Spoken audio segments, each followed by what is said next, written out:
This is a tutorial about how to find the tea in PokeMMO and how to get into Saffron City. Saffron City is a big city with 4 entrances to it. On your adventure you will come across a few situations where you're not allowed entrance and you will have to go in a tunnel to get by. By doing this you're actually driving below and past Saffron City. In order for you to go inside the city you will need to acquire some tea. To get the tea you need to go to Celadon City and go into the Celadon Mansion. In a few steps inside you will find this elderly lady which will hand over some tea. This tea can be given to the guards in any of the 4 gates and they will let you enter the city from any gate in the future. This concludes the guide on how to get the tea and get inside Saffron City.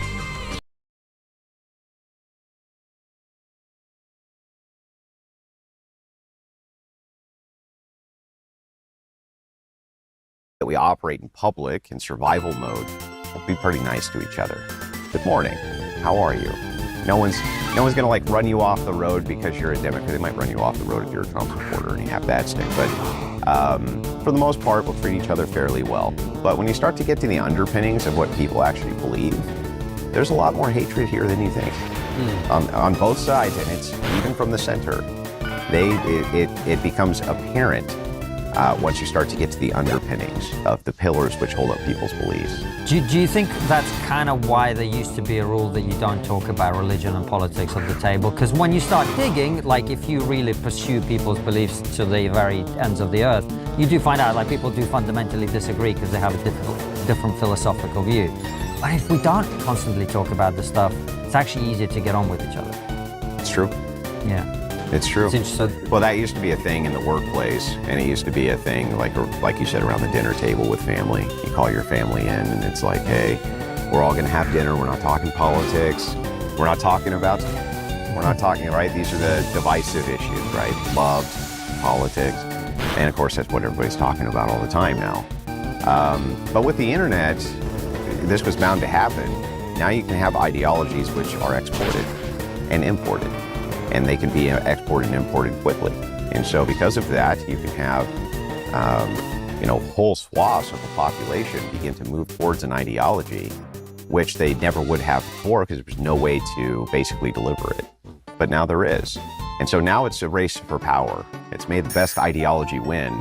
And from my view, if it's not Christians who win it, then it's going to be somebody else who wins it. And Christians are going to be ruled by whoever that is, or whatever ideology that is.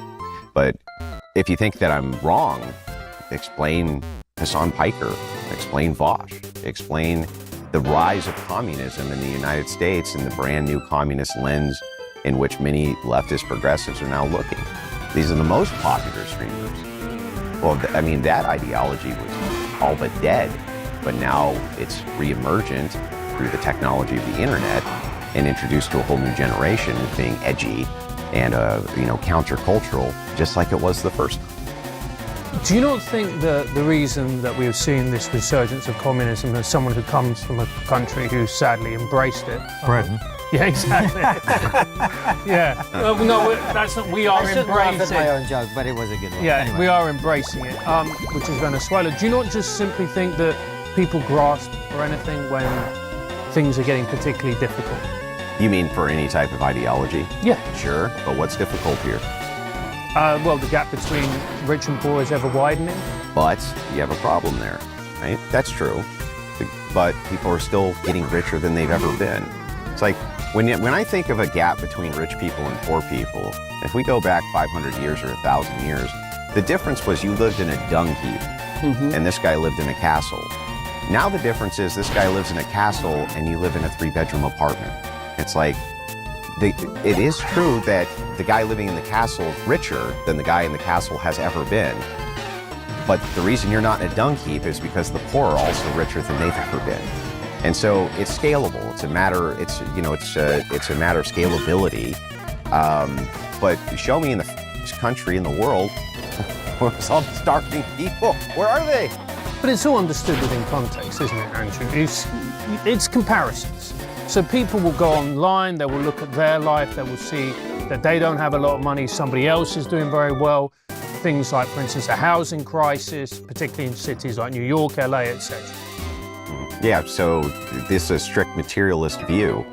The thing is like, I don't know when this shift happened to strict materialism, but this seems to be part of a new conversation which people want to have, and again, that's part of what communism is. The lens of communism is strictly materialist. There is no spiritualism. Communists kill anybody who's religious because that affects a materialist view. It's an oppressor-oppressed class. So if you're looking through everything from a materialist view, you can always find an oppressor class. There'll always be people who have more than other people do. It's one of the big faults with communism. You can never reach this stateless utopia. But as far as that goes, when I think historically, the endless suffering that happened to people inside of nation states, inside of city states, inside of places like that, in comparison to what you see in modern Western democracies, it's like, if these people had to deal with that in any capacity, they would, you'd fall over dead. It was miserable. It was literally misery. Where is all of that? I mean, the West conquered that. Industrialization conquered that. The starvation's gone. Where is it? You know, I've heard liberals, they've said to me, there's people starving right now. Where? In my nation. Where? I'll go feed them right now. Guarantee you I'll have a meal arranged by this afternoon if you could show me a person who's actually starving in the United States. They can't, because they're not. We've conquered it. These are conquered issues. Like, so what are you just teaching that this guy makes way more money than this guy? It's like, what's the complaint? You know, that's achievable. That sort of dream's achievable now to people. That never used to be possible.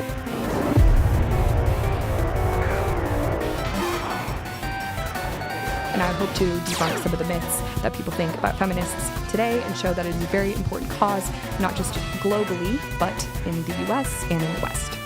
Thank you. All right, Kylie, thank you very much for your opening statement.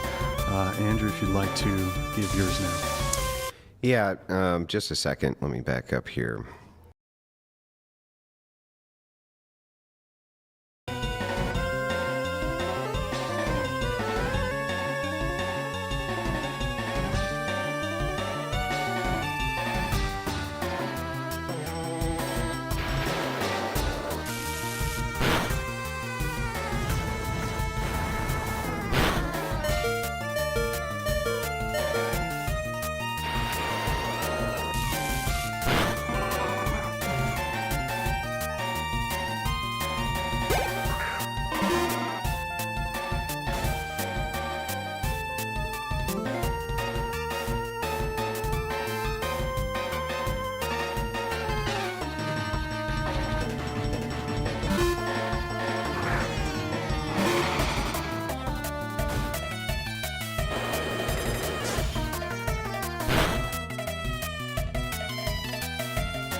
Bye.